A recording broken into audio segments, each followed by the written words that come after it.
गणतंत्र की इस परेड की कमांडर प्रतिभा शर्मा के संकल्पों और सपनों के अनुरूप हमारे इस परेड का नेतृत्व प्रदेश की दो बेटियां कर रही हैं।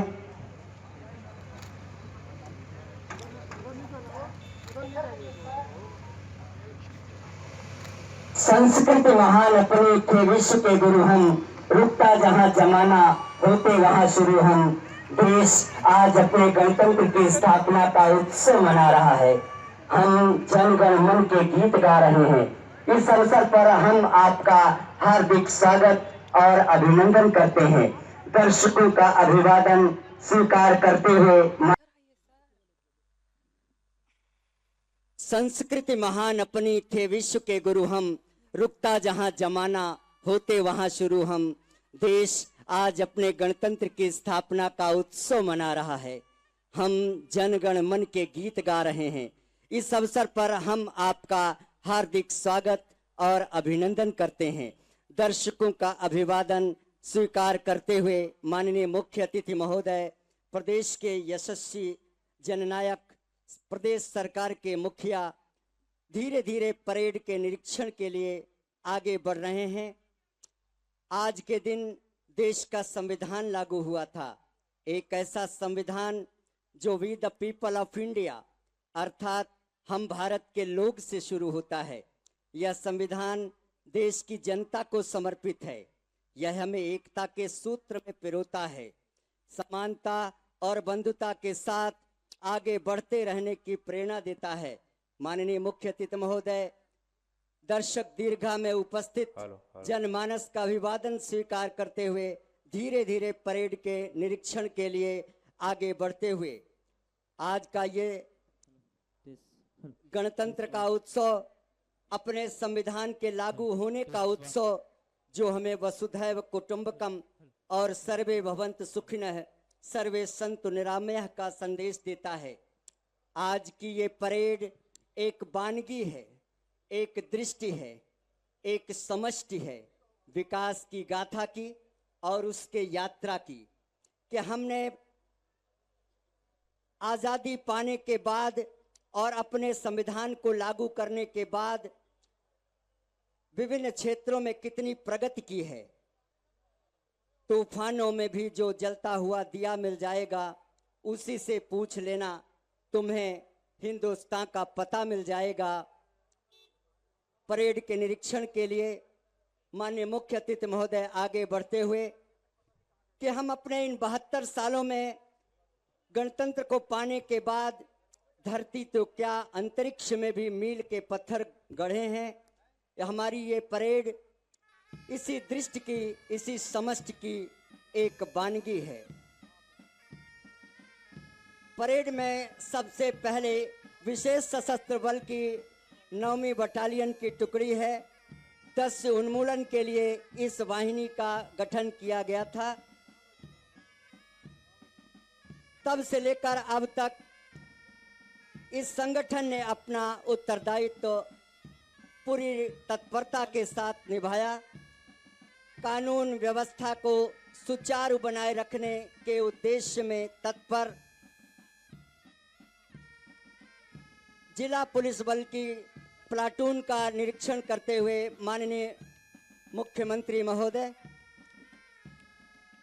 उसके ठीक उपरांत पुलिस प्रशिक्षण शाला की टुकड़ी, जहां हमारे जवानों को देशभक्ति और जन सेवा का पाठ पढ़ाया जाता है।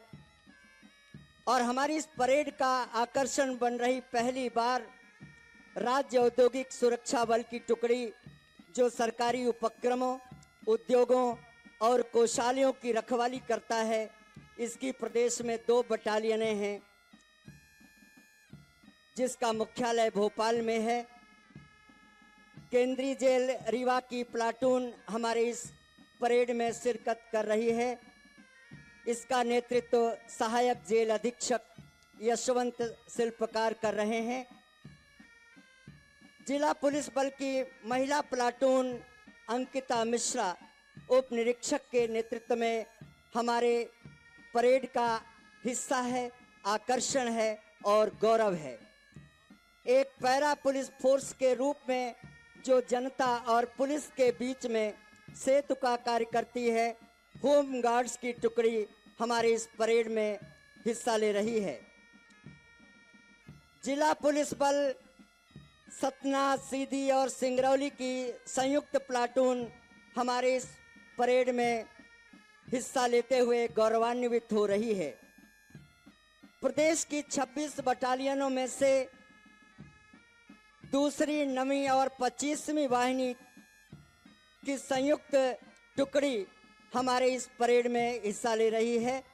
माननीय मुख्य अतिथि महोदय का निरीक्षण वाहन धीरे धीरे इन टुकड़ियों के पास से होकर गुजरता हुआ, उनका अभिवादन स्वीकार करता हुआ और अंत में जिला पुलिस बल का प्लाटून गणतंत्र दिवस की इस परेड में शामिल हो रहा है।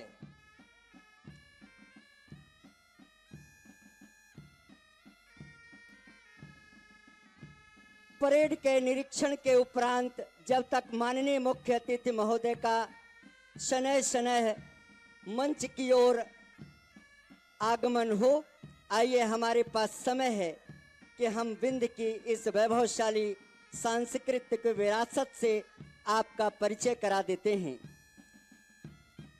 साथियों, यह भगवान महामृत्युंजय की पावन धरती है। विंध्य, हिमाचल, यमुना, गंगा के साथ देश के राष्ट्रगान में इस धरा का उल्लेख हुआ है। प्रकृति के दुर्लभ और अनूठे उपहार सफेद बाघ मोहन की भी जन्मभूमि यही है।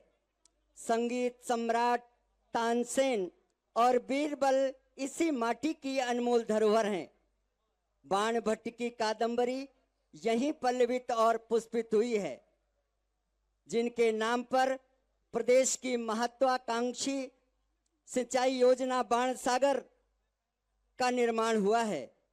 तो वहीं सुपाड़ी के खिलौनों और कलाकृतियों के लिए यह विंध्य धरा की भूमि पूरी दुनिया में विख्यात है। और सुंदरजा आम की खुशबू और मिठास चारों ओर फैली हुई है। माननीय मुख्यमंत्री महोदय, जो आज हमारे इस समारोह के मुख्य अतिथि हैं, का पुनः मंच की ओर हमारे अतिथि दीर्घा के पास से उपस्थित जन समुदाय संभ्रांत नागरिकों का अभिवादन स्वीकार करते हुए, नव वर्ष की बधाइयां देते हुए और बसंतोत्सव की शुभकामनाएं प्राप्त करते हुए माननीय मुख्य अतिथि महोदय धीरे धीरे पुनः मंच की ओर अग्रसर हो रहे हैं।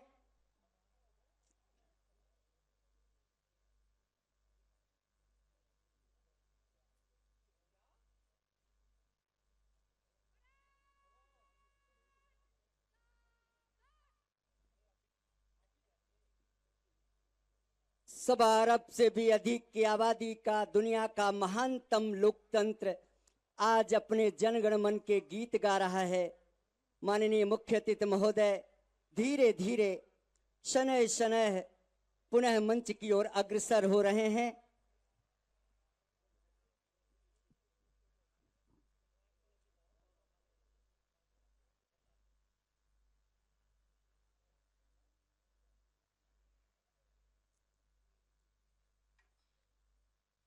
परेड के निरीक्षण के उपरांत माननीय मुख्य अतिथि महोदय प्रदेश के मुखिया का मंच पर पुनः आगमन हो रहा है। आइए हम प्रदेशवासियों के लिए उनके उद्बोधन को सुनें।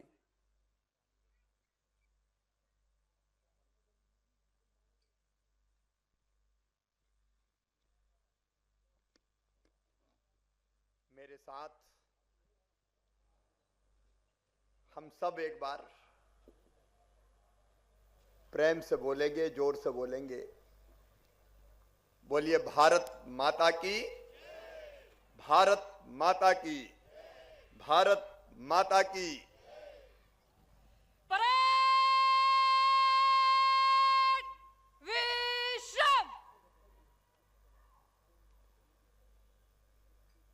मेरे प्रिय प्रदेशवासियों,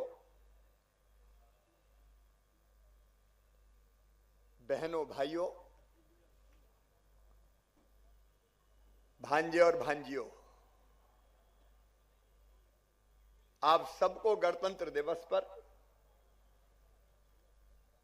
हार्दिक शुभकामनाएं और प्रणाम उनको भी जिन्होंने देश को आजाद कराने के लिए अपना सर्वस्व न्यौछावर कर दिया। अभी 23 जनवरी को नेताजी सुभाष चंद्र बोस की 125वीं जयंती थी। भारत माता के ऐसे सपूत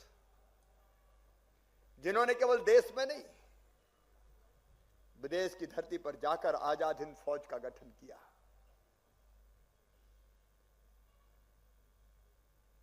तुम मुझे खून दो, मैं तुम्हें आजादी दूंगा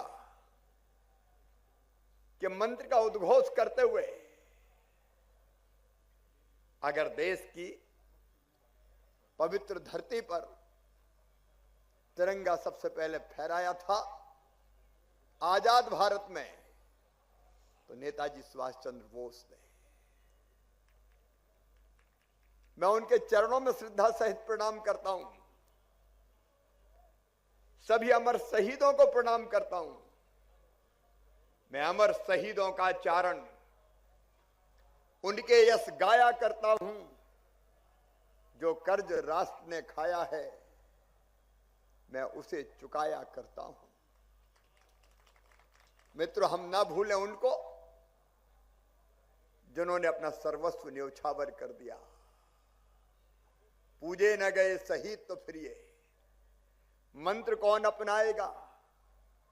तोपों के मुंह से कौन अकल? छातियां अपनी अड़ाएगा, चूमेगा फंदे कौन? गोलियां कौन वक्ष पर खाएगा? अपने हाथों, अपने मस्तक, फिर आगे कौन बढ़ाएगा? पूजे न गए ये वीर तो फिर ये बीज कहां से आएगा?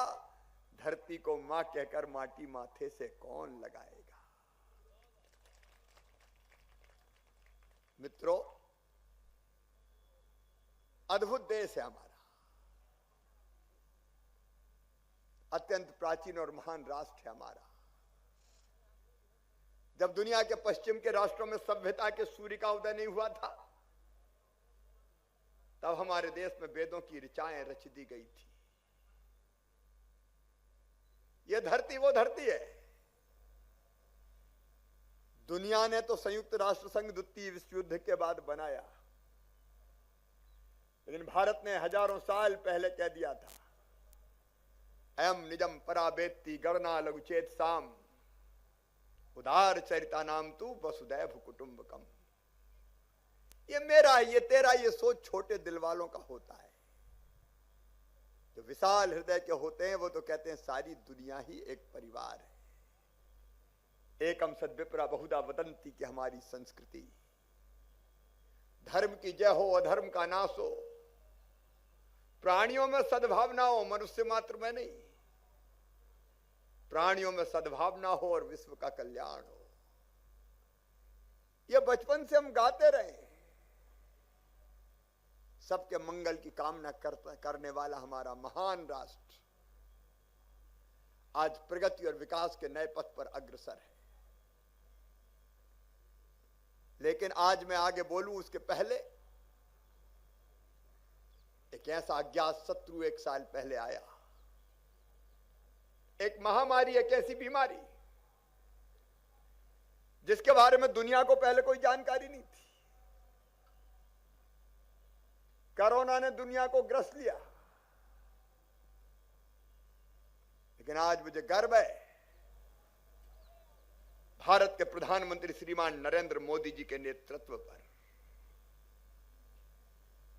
जिस दूरदर्शिता और संकल्प के साथ उन्होंने कोरोना की लड़ाई का नेतृत्व किया, वो अद्भुत है। लेकिन आज मैं उनके चरणों में भी श्रद्धा सहित प्रणाम करना चाहता हूं, जिन्होंने कोरोना से लड़ते लड़ते जनता को बचाने के लिए अपनी जान हथेली पे रख के सर पे कफन बांध के काम किया। जब कोरोना का नाम सुन के लोग कांप जाते थे, तब वो निकल पड़े थे। चाहे हमारे डॉक्टर हो, नर्स हो, पैरामेडिकल स्टाफ हो, हमारे पुलिस के साथी हो, हमारे जवान हो, हमारे नगर निगम, नगर पालिका, नगर पंचायतों के कर्मचारी, रेवेन्यू का अमला। याद है इंदौर में, उज्जैन में हमारे पुलिस अफसर शहीद हो गए अपनी ड्यूटी का निर्वाह करते हुए। एक न्याय को लोगों ने बलिदान दिया। डॉक्टर नहीं रहे, 24 घंटा काम करने वाले ऐसे डॉक्टर जो 3-3 महीने अपनी गाड़ी में सोए, अपनी मासूम बेटा बेटी से भी नहीं मिल पाए। उनका विस्मरणीय योगदान है, उनको हम कभी भूल नहीं सकते। मैं उनको भी श्रद्धा सहित प्रणाम करता हूं। 1 साल पहले यह बीमारी आई, लेकिन प्रधानमंत्री ने पहले ही पहचान लिया और इसलिए न केवल एडवाइजरी जारी की गई जनवरी के महीने में पिछले साल, बल्कि जनता कर्फ्यू लगा के पहले से भूमिका बनाई गई।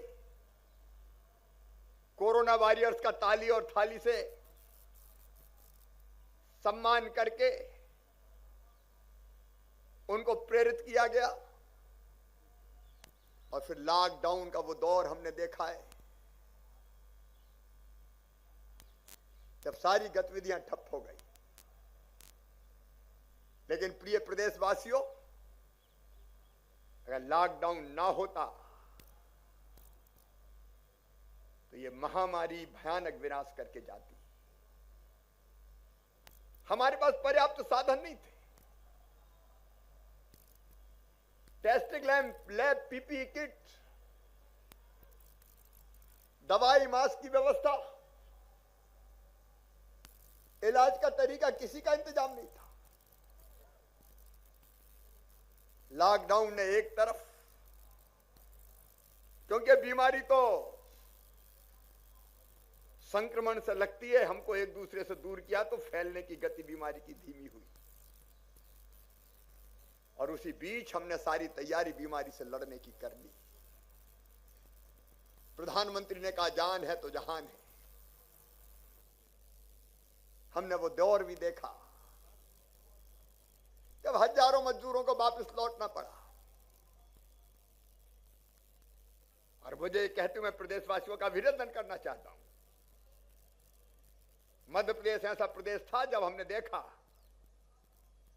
कि प्रदेश के मजदूर तो वापस आ रहे हैं, दूसरे प्रदेशों में जाने वाले मजदूर भी हमारे प्रदेश से होकर गुजर रहे हैं। हमने तय किया कि पैदल नहीं चलेंगे। बसों की व्यवस्था, जगह जगह चाय, नाश्ता, भोजन, दवाइयां, नंगे पैर अगर कहीं थे तो जूते चप्पल का इंतजाम पहनने के लिए पैरों में। प्रदेशवासियों के सहयोग से हमने उनकी हर संभव सेवा करने की कोशिश की। फिर प्रधानमंत्री जी ने कहा कि जान भी है और जहान भी है। आर्थिक गतिविधियां शुरू हुई, कुछ प्रतिबंधों के साथ शुरू हुई। मैं तो चौथी बार कोरोना ही में मुख्यमंत्री बना। लड़ने की कोई व्यवस्था नहीं थी, लेकिन हमने धैर्य नहीं खोया। मुझे याद है जब मैं पहले दिन 23 मार्च को शपथ लेकर वल्लभ भवन गया, हमारे पास टेस्टिंग लैब नहीं थी, हमारे पास पीपीई किट नहीं थे, अस्पताल में बेड्स का इंतजाम नहीं था, दवाइयों की व्यवस्था नहीं थी। लेकिन आपके सहयोग से प्रदेशवासियों इस स्तर पर यह व्यवस्था बनाने का प्रयास किया गया। 4 महीने बिना नागा के हर दिन कोरोना की हमने समीक्षा की और आज मुझे बताते हुए प्रसन्नता है कि 54,000 टेस्ट एक दिन में करने की क्षमता मध्य प्रदेश की धरती पर हमने विकसित कर दी। मास्क हो, पीपी किट हो, सैनिटाइजर्स हो, अस्पताल में बेड्स हो,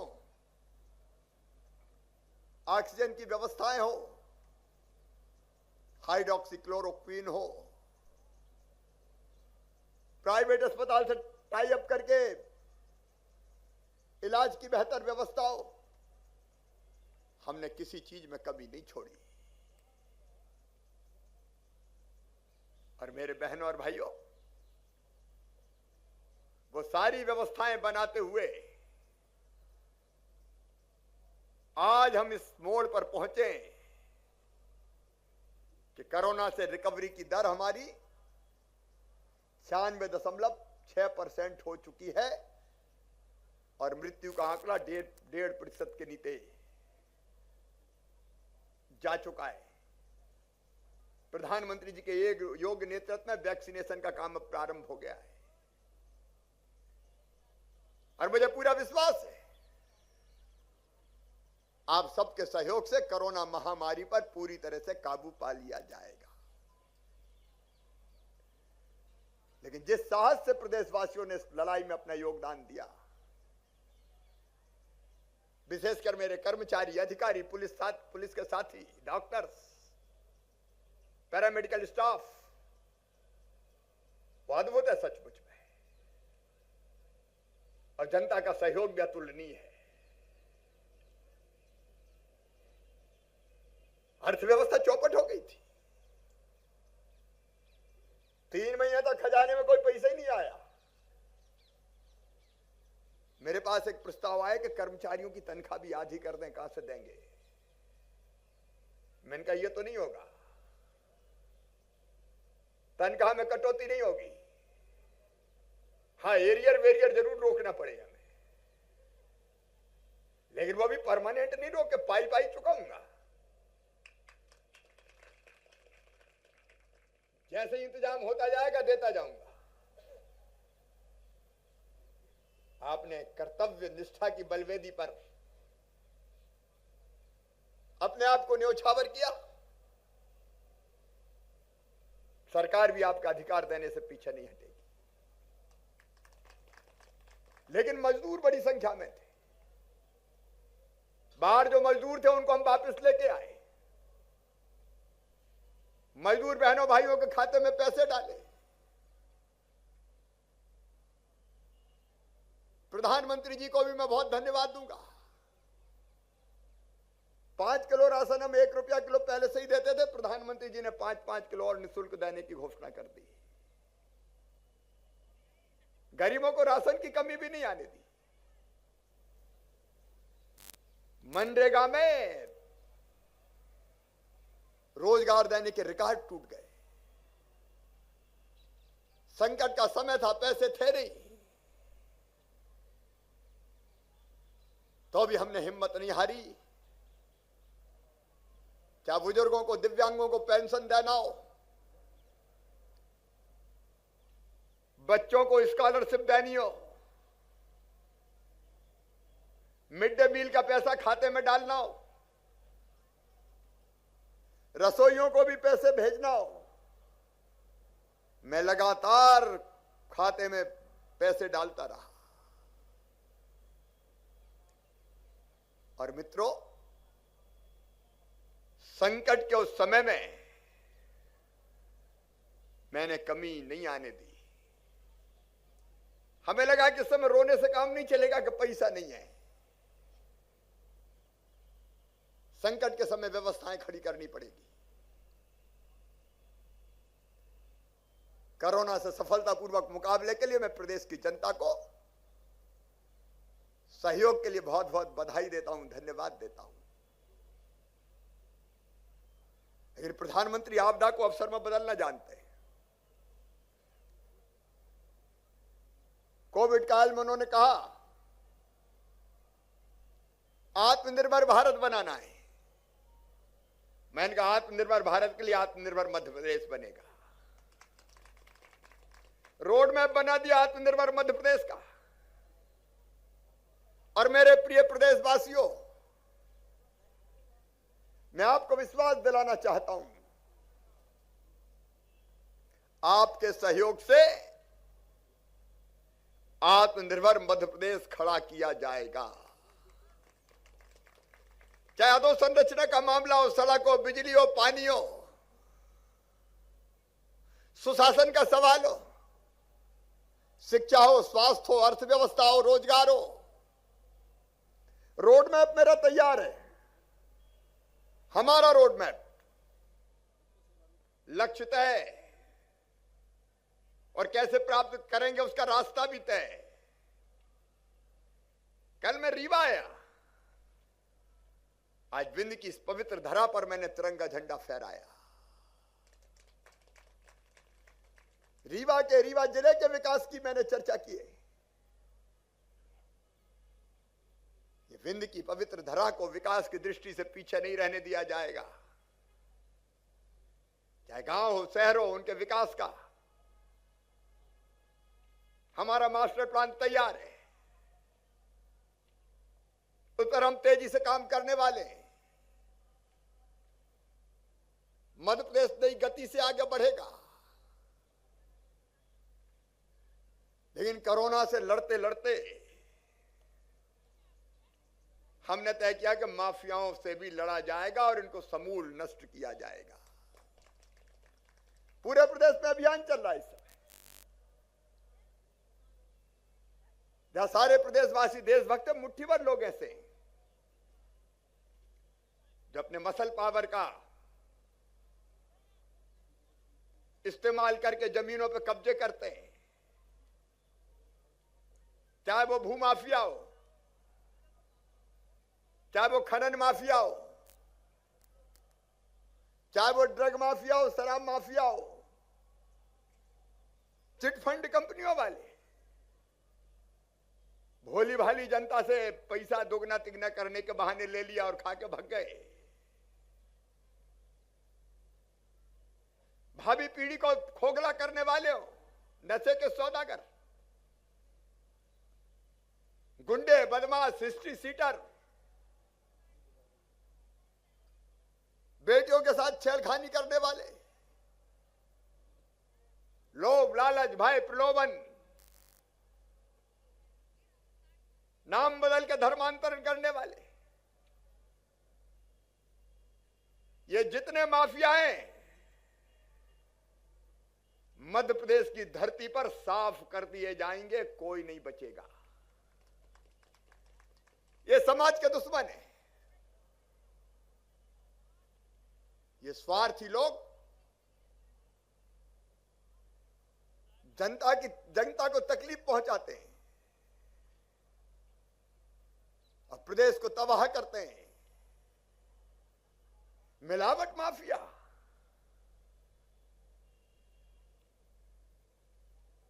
धीमा जहर परोस रहे हैं। ये आंख बंद करके हम नहीं देख सकते। और ये संपूर्ण प्रदेश में माफियाओं के खिलाफ अभियान चल रहा है। मैं प्रदेशवासियों को बताना चाहता हूं, सैकड़ों हेक्टेयर जमीन जिसकी कीमत लगभग 8,000 करोड़ रुपया है, इनसे हमने मुक्त करा ली है। ये जनता की संपत्ति है। ये रसूखदार बचेंगे नहीं। और पहले तो ये होता था कि एफआईआर कर लो। मैंने कहा चिटफंड कंपनियों पे एफआईआर से काम नहीं चलेगा, पकड़ के लाओ, उठा के जाएं, संपत्ति राजसात करो, पैसा वापस दिलवाओ। अब तक 680 करोड़ रुपया वापस करवा चुके हैं। और जिन्हें अवैध निर्माण किए बड़े बड़े, उनका रसूख तोड़ना है तो उनके मकान संपत्ति सब तोड़ो। ये युद्ध है उनके अन्याय के खिलाफ, जनता को न्याय देने के लिए। इसमें सबका सहयोग चाहिए। मिलावट करने वालों के खिलाफ पहले सजा का केवल 6 महीना प्रावधान था। हमने बढ़ा के कर दिया 10 साल की सजा होगी, चक्की पिसवाएंगे।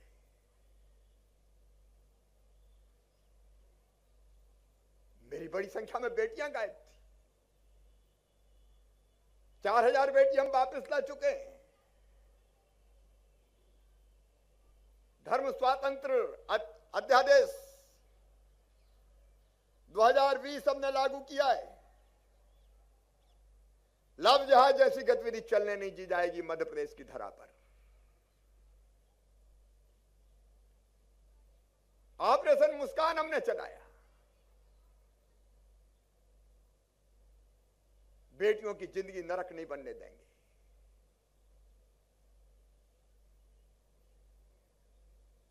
लोभ लालच भय प्रलोभन वाले अलग अलग तरह के असामाजिक तत्व उनकी जिंदगी से खेलने का प्रयास करते हैं। इनको हम सहन नहीं करेंगे। बेटियों को जीने का हक है, मुस्कुराने का अधिकार है। वो ऊंचे आकाश में लंबी उड़ान भरे प्रगति और विकास की, उनके लिए पंख अभियान शुरू किया गया है। मेरे बहनों और भाइयों, कोरोना काल में हमने किसानों की चिंता की है।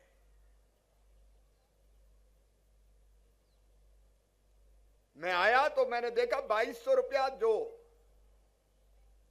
फसल बीमा योजना का प्रीमियम जमा करना था, जमा नहीं किया, इसलिए उनको 3100 करोड़ मिल नहीं रहे थे बीमे की राशि। 2200 करोड़ रुपया जमा करके 3200 करोड़ रुपया किसान के खाते में डाले। फिर रबी और खरीफ की 2019 के फसल की बीमा की प्रीमियम की राशि जमा करके 4600 करोड़ रुपया फिर डाले।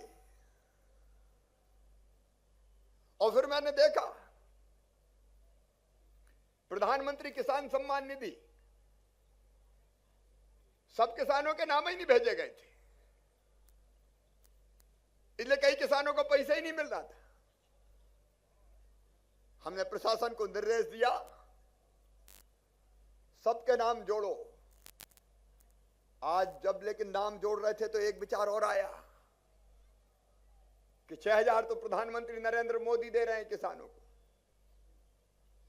तुम भी चौथी बार बने हो, कम से कम 4000 तो और मिला दो।